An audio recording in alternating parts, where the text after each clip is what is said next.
As soon as it starts. Okay. And we are in business. Hey, everybody, it's Kristen J Live, and I'm here with Lynne Koplitz. Lynne Koplitz. I don't care. How are you, Lynne? Thank you so much for meeting with me. You're this so is the cute. funniest lady in comedy, everybody, okay? Oh, that's sweet. I don't know about that. Let's talk about how you got into it.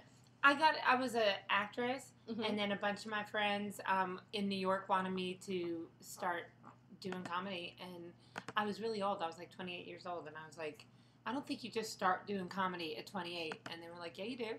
So next thing I know, I'm doing open mics, and it went really fast for me because I was an actress for a long time. Okay. And then comedy went faster for me. Like within 2 years, I had development deals, and I was doing Montreal, and that's because you're funny. That's because you're funny. I think so. I'm also really blessed. I just have good things, good things coming. Now let me ask you this, because Mr. Eddie Brill supposedly made some comments. I don't have the direct quote, but it wasn't quite positive. Do you know the direct quote? About women? Yes, about females in comedy. Well, I mean, it's not just Eddie Brill who's made those comments. I mean, so did Jerry Lewis a while back, and a lot of other idiots. Okay. I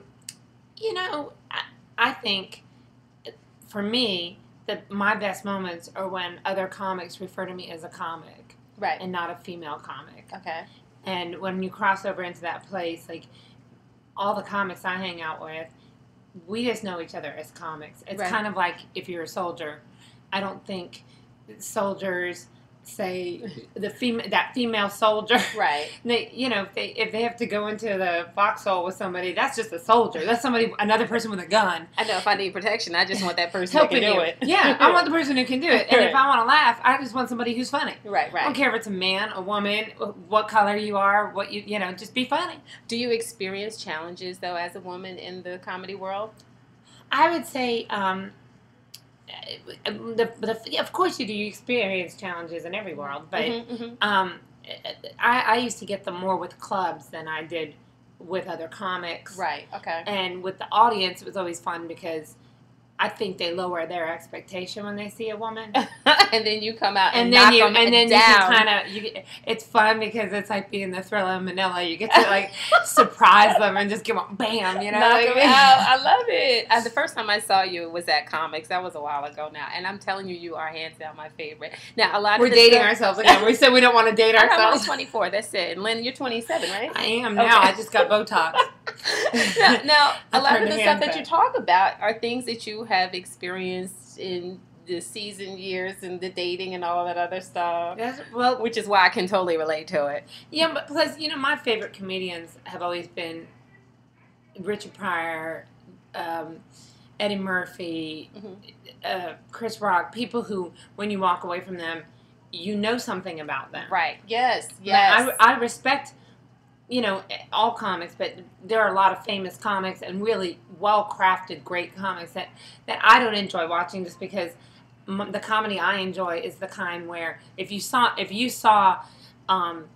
Richard Pryor's act written out, it's not funny.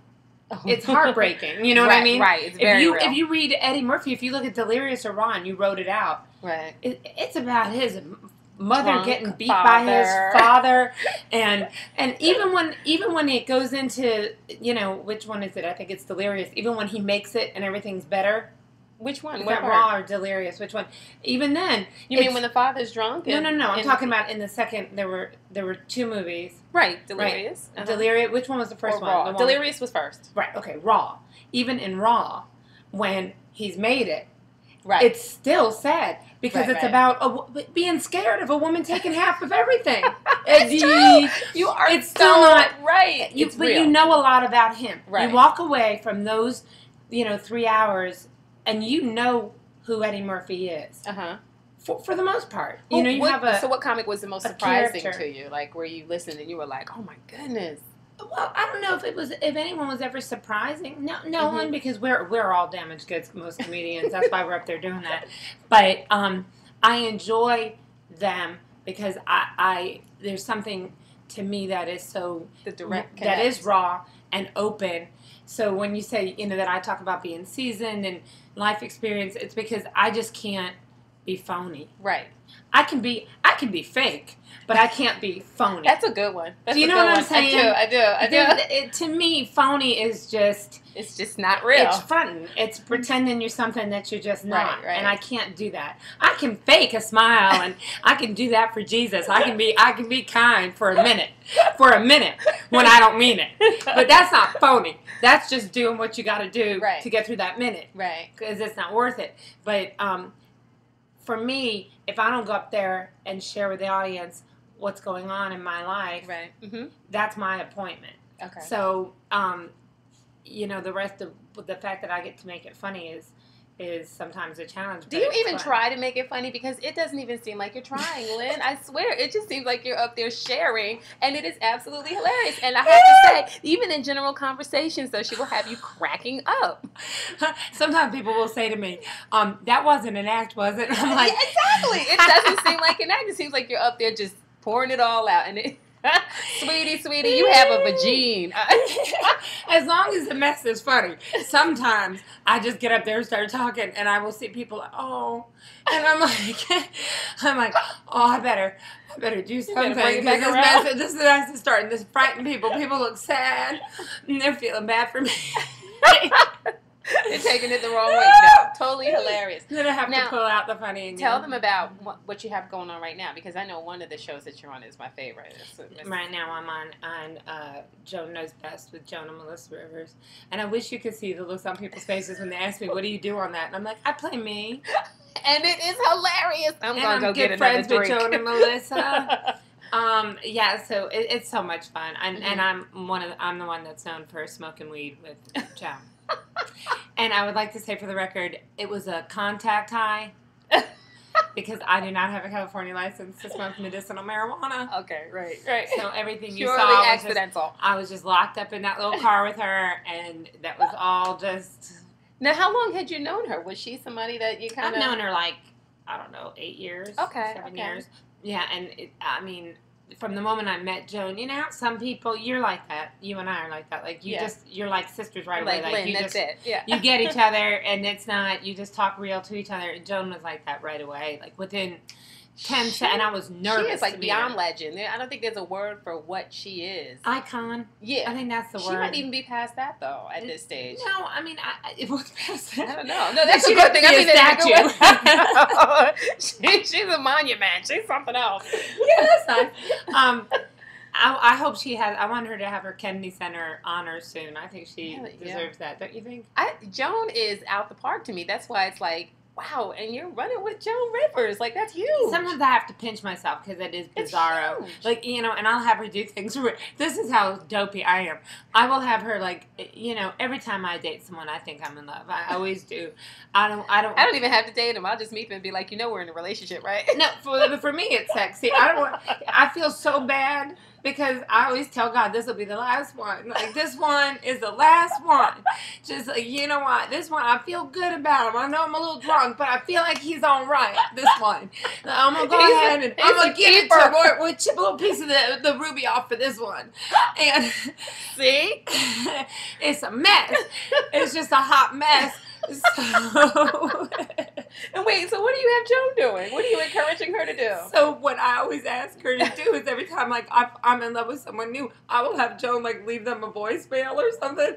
So this last time I was there, this is how sad it gets, okay? The last time I was there, I had a new one. I was so in love, and we were in Vegas shooting, and I had to. We couldn't get cell reception anywhere, so I had to take her in a closet. And she recorded this for this guy. The guy's way gone now, and he's got Joan Rivers on his thing. What did she say? You know what? Give them your virginity before you let them have your stars leaving a voicemail. Don't do that, huh? Don't let your celebrity friends leave me. So that stupid. Is hilarious. Is that hysterical? That's how pathetic I can be. He's out. Oh, he's way gone. So are you dating? Is that what's going on? I mean, yeah. Okay. Yeah, I'm dating. Or just exercising? No, I know. I'm not. No, you know what? I just went to church last night and went to dinner with my pastor and his wife, and they've got me on. I was on I was on the prayer. I didn't know they were shooting the Prayer Network thing, and I'm in the front row crying. Mascara running. I was like, somebody's going to see this and has seen me talking about blowjobs and then see me crying. And they're going to be like, she's a hypocrite. So the whole time I'm praying, I'm like, work it out, Jesus, work it out. Just don't let them see it. Just let this fade off. Whoever's supposed to, you know it's real. You know it's real. You know my heart. You know my heart. Jesus, he's a good guy with the sandals. I love Jesus. I know. Sandals. I love it. I'm napping all the time. That's what I like just about it. Just handing out blessings and miracles. So good.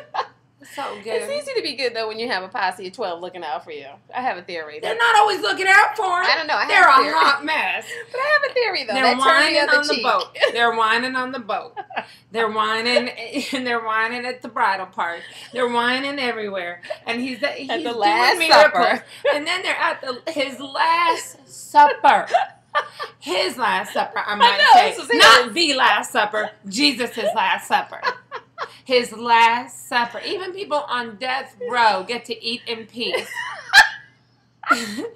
Get to have a burger not the Son of God. Not the Son of God. Oh, no. He got to take care of Peter and listen to this one and tell that one.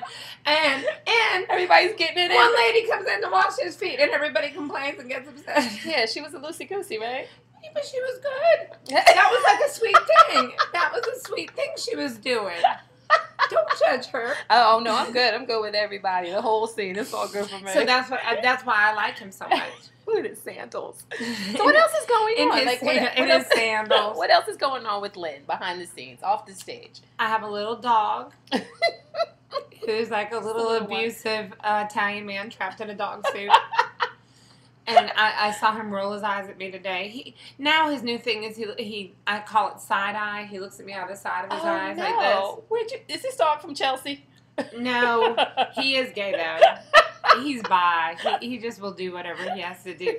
And by the way, I went to dinner last night with my pastor and his wife, who's also, well, she's like a minister, I guess. Uh-huh. And then all the pastors and everyone, and huge. I get nervous. Like if you watch my act. You know those are Christian people who are taking me out. And it was just the funniest thing because things slip. Right? When you're used to be didn't. No, but I did tell this one guy who was an astrophysicist that was at dinner with us. Okay. And he was on the show, on the Praise the Lord show that they were taping. And I told him that he this is freaking Kristen out too because she's like, I didn't know Lynne was Christian and she was going to talk about this. But I know it's hilarious. It is. I know it's crazy. Watching me is like drinking a Diet Coke and eating a donut. Makes no sense, but it levels itself out. You know what? It does say that God's people are peculiar. That's scripture. And comedians. It's comedians. That's the unedited version. And I'm as peculiar as they get. But the astro. Oh, the astro. Thank you. Mm-hmm. My uterus is falling out today. I am not in the mood. But I told him he was that he should brand himself as a Christian nerd. Because he was kind of nerdy. And then I didn't want his feelings to be hurt. But it is true. But I said, well, nerdy's the new sexy. The whole table kind of went. And I said, can you not say sexy with Christians? Can we do 2? Oh, she's got 5. Okay. Yeah, she's getting ready to perform, by the way. The life of a comedian. It never stops. We just got 2 minutes left. It's like being a hooker. It's just the same kind of life. It Only never one stops. tells jokes and one gives blowjobs or something. It's all the same thing. I keep trying to get in the thing. And There you are. Yeah. Okay, so you've got the Joan Rivers show that you're with. You're doing stand-up all over. Tell them where your website is. It's LynneKoplitzComedy.com. Mm-hmm.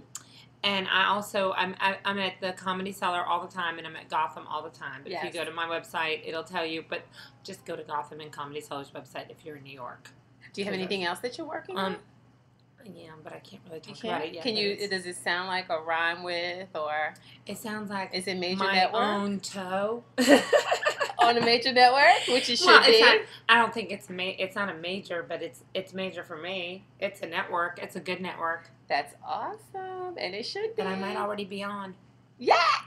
Really? Yeah.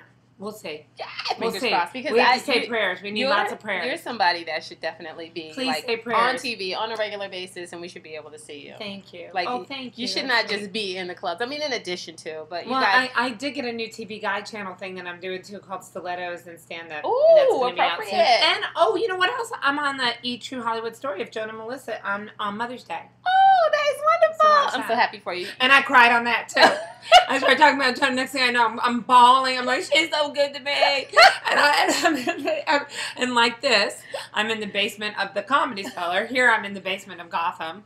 And it was so funny. I just started crying. I'm like, you know what? My middle-aged butt just has got to stop crying. I cry about everything. I was crying with a homeless man the other day. And finally he said, well, you know, I got to go. He had to go. He had to go. He had things to do. The homeless man. What is your... Homeless Larry had things to do. Right now, what is the peak moment for all that you've done so far that, like, you just were like, oh, that was it for me? You're going to laugh.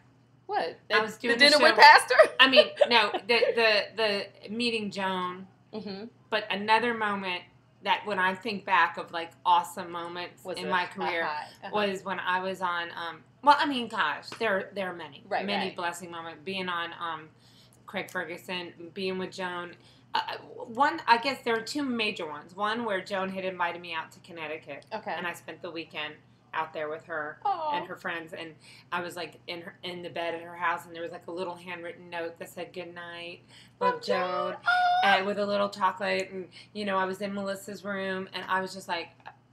where am I? Like, this is wild. Yeah. That was wild. And the next morning, we walked around the property kind of arm in arm like a Barbara Walters special and just talked about comedy. And it was snowy. Goodness. And I built a snowman in the yard, and all her guests were there. It was really... And she reminds me a lot of my aunt. It was pretty cool.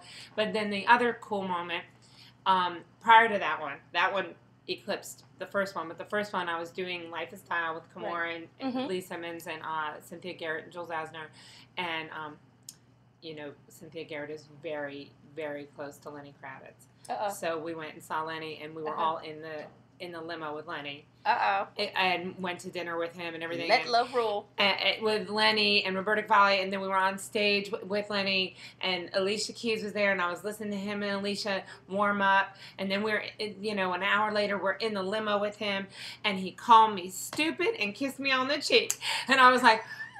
and the next day Lenny called me stupid. He called me stupid. And the next day on our show, on the Hot Topics, everyone was talking about, like, their big moments. And I was like, mine was last night when Lenny Kravitz called me stupid.